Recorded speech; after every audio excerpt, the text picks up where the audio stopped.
Hello Vikas, good morning good morning. Audio video सब clear है? आप लोग सब कुछ ठीक है ना? चलिए, अभी आप लोगों ने एक पेपर पढ़ा होगा कि आम आदमी पार्टी ने कहा कि हम नगर निगम के चुनाव में भाग नहीं लेंगे, मेयर के चुनाव में। सुना है? सुना है ना? अभी अभी न्यूज में रहता होगा। ये मैं एक सामान्य खबर बता रहा हूँ, कोई खबर राष्ट्रीय नहीं है। बताया, चूंकि टॉपिक आ रहा तो पढ़ना बताया दिया। उन्होंने कहा कि हम मेयर का चुनाव आम आदमी पार्टी नहीं लड़ेगी। तर्क क्या दिया कि बीजेपी पार्षदों को तोड़ लेती है। कन्फर्म। तो आज यही मुद्दा लेकर हम लोग चल रहे हैं कि क्या लोकल बॉडी, स्थानीय प्रशासन में राजनीतिक दलों की भूमिका होनी चाहिए? क्या पंचायत और नगरीय निकायों का चुनाव पॉलिटिकल पार्टी के आधार पर होना चाहिए? ये आज का मुद्दा है। कन्फर्म। तो हेडिंग डालिएगा, स्थानीय प्रशासन के संदर्भ में, स्थानीय प्रशासन के संदर्भ में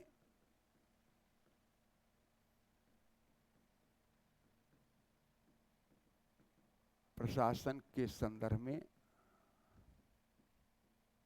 राजनीतिक दलों की भूमिका।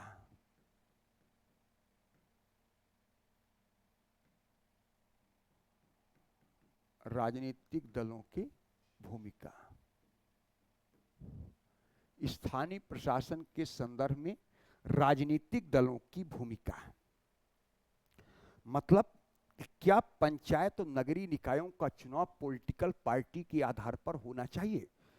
सबसे पहले हमारे यहां पीटी के लिए भी ध्यान रखना, अशोक मेहता समिति ने 1978 में जो अपनी रिपोर्ट दिया था, उस रिपोर्ट में उन्होंने कहा था कि पंचायती राज संस्थाओं का चुनाव खुले रूप से प्रत्येक राजनीतिक दल अपने चुनाव चिन्हों के आधार पर ले सकता है।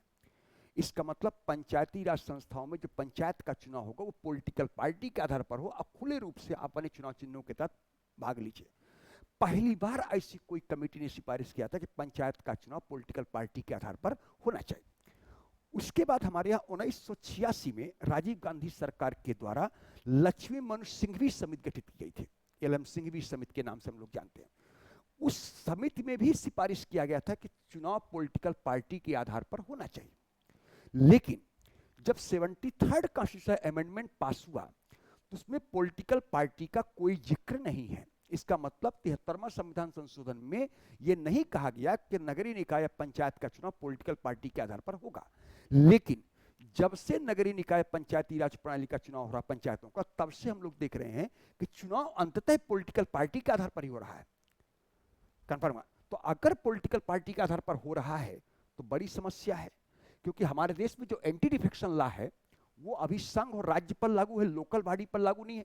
तो आप मान लीजिए कि आम आदमी पार्टी के बैनर तले आप पार्षद का चुनाव जीत गए, कल हो सकता मूड खराब हो जाता, आप बीजेपी ज्वाइन कर लेते, आप पर दल बदल कानून लागू नहीं होता।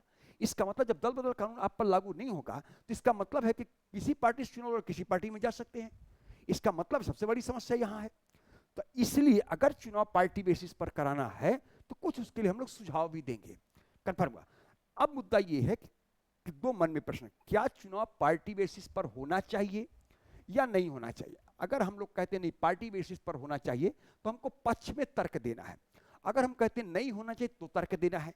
तो हम लोग पहले सपोर्ट कर रहे हैं कि चुनाव पॉलिटिकल पार्टी के आधार पर कराया जाना चाहिए। तो पहला हेडिंग डालो, पक्ष में तर्क। पक्ष में तर्क। अब एक बार फिर समझ लेना क्या हम लिखा है, पक्ष में तर्क। एक बार फिर समझ लीजिएगा हम लोग क्या पढ़ने जा रहे हैं। पक्ष में तर्क हम कि चुनाव पार्टी बेसिस पर होना चाहिए, इसको हम सपोर्ट कर रहे हैं। अब क्यों चुनाव पार्टी बेसिस पर होना चाहिए, पहले समझना। हमारे यहां लोकतंत्र का आधार है विकल्प। लोकतंत्र का एक मीनिंग है विकल्प।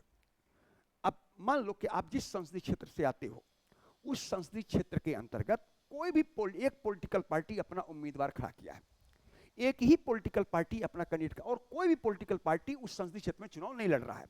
तो क्या एक मतदाता वोट डालने जाएगा?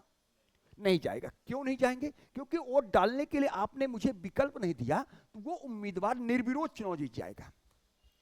कंफर्म हुआ? तो अगर पॉलिटिकल पार्टी के आधार पर चुनाव होता है तो हर पॉलिटिकल पार्टी का अपना पॉलिटिकल मैनिफेस्टो आता है। तो अगर पॉलिटिकल मैनिफेस्टो हम देखेंगे, हर पॉलिटिकल पार्टी का अलग अलग मैनिफेस्टो है, तो आम मतदाता को वोट डालने के लिए हमने विकल्प दिया। कि जिस पॉलिटिकल पार्टी का पॉलिटिकल मैनिफेस्टो आपके हितों के अनुकूल दिखाई देगा उस पॉलिटिकल पार्टी को आप वोटिंग करो। तो इसका मतलब पॉलिटिकल पार्टी के आधार पर चुनाव होगा। तो पहला लाभ क्या हुआ कि आम मतदाता के लिए वोट डालने का क्या मिल गया, विकल्प मिल गया। दूसरी बात, हमारे यहां अगर पार्टी बेसिस पर चुनाव होगा तो स्थानीय स्तर पर भी दलीय अनुशासन को प्राप्त कर सकते हैं। समझ में आया कि अगर कोई भी गलत काम करता है तो पार्टी अनुशासनात्मक कार्रवाई करते 6 साल के लिए निष्कासित कर सकता है। इसका मतलब लोकल स्तर पर भी दलीय अनुशासन होना चाहिए। तो उस दलीय अनुशासन को प्राप्त करने के लिए पार्टी बेसिस पर चुनाव होना चाहिए। दूसरा तर्क समझ में आया। तीसरी बात, अगर पार्टी बेसिस पर चुनाव होता है और पंचायत नगरीय निकायों को राजनीतिक कारणों के आधार पर अगर उससे भंग कर दिया जाता है तो संगठित राजनीतिक दल विरोध करेगा। अभी किसी राज्य में 356 लगाना बहुत कठिन है, क्योंकि अगर आप 356 लगाएंगे किसी राज्य में तो और जो संगठित राजनीतिक दल है वो 356 का विरोध करेगा। यही बात तो यहां पर भी लागू होगा। लेकिन कब लागू होगा, जब पार्टी बेसिस पर चुनाव कराएंगे। अगर पार्टी बेसिस पर चुनाव नहीं कराएंगे तो हमारा कोई पॉलिटिकल इंटरेस्ट नहीं, तो मैं क्यों विरोध करूंगा। लेकिन अगर पार्टी बेसिस पर चुनाव कराएंगे तो हर पॉलिटिकल पार्टी का पॉलिटिकल इंटरेस्ट होगा। तो अपन राजनीतिक कारणों के आधार पर अगर आपने भंग कर दिया तो प्रत्येक राजनीतिक दल संगठित होकर के सरकार का क्या करेगा, विरोध करेगा। यह फायदा हो गया। चौथी बात, अभी आप लोग सुनो एक शब्द के डबल इंजन की सरकार।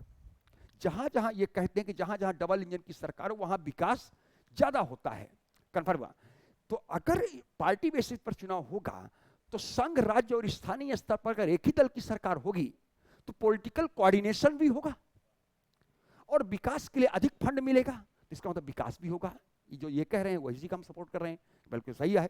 इसका मतलब राजनीतिक एकरूपता को प्राप्त किया जाना, पॉलिटिकल कोऑर्डिनेशन को प्राप्त किया जाना आसान होगा अगर पार्टी बेसिस पर चुनाव होगा तो। चौथी बात अगर देखा जाए, अभी आप लोग उस दिन बोल रहे थे कि लोगों में राजनीतिक जागरूकता की कमी है। कहां पर, ग्रास रूट लेवल पर, क्योंकि लोगों में शिक्षा का अभाव है, तो राजनीतिक जागरूकता की कमी है। बिल्कुल सही बात है। तो इस जागरूकता को कैसे बढ़ाया जाए, तो अगर चुनाव पॉलिटिकल पार्टी के आधार पर करा दो तो आम लोगों में राजनीतिक चेतना में वृद्धि किया जा सकता है, उसमें पॉलिटिकल कंसिस्टेंस लाया जा सकता है। समझ में आया, सारे पॉइंट समझ में आया।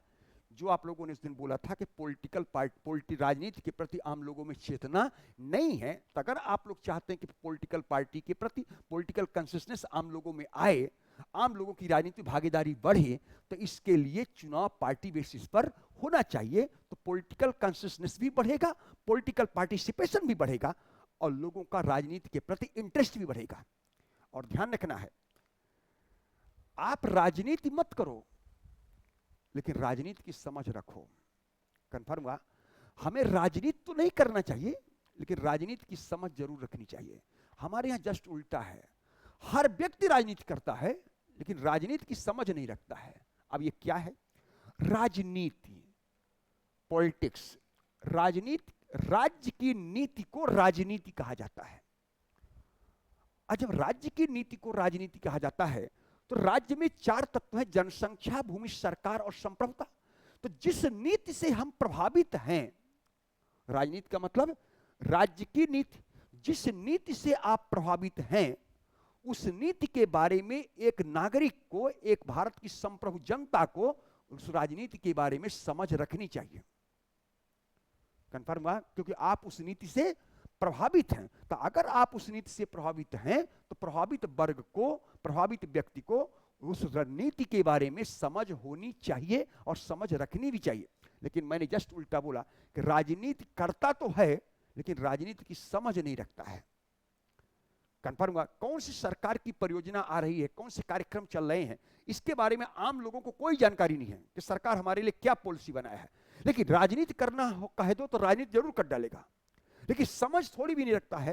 तो जब तक आप राजनीति में इस भागीदारी नहीं लोगे, पॉलिटिकल कंसेंसस नहीं आएगा, तब तक ये काम नहीं हो सकता। इसके लिए चुनाव पार्टी बेसिस पर होना चाहिए। लिखा दूं सारे पॉइंट, बिल्कुल क्लियर हो गया। लिखो, पक्ष में तर्क लिखना है, ठीक है ना, लिखेगा। पहला पॉइंट, यदि स्थानीय संस्थाओं का चुनाव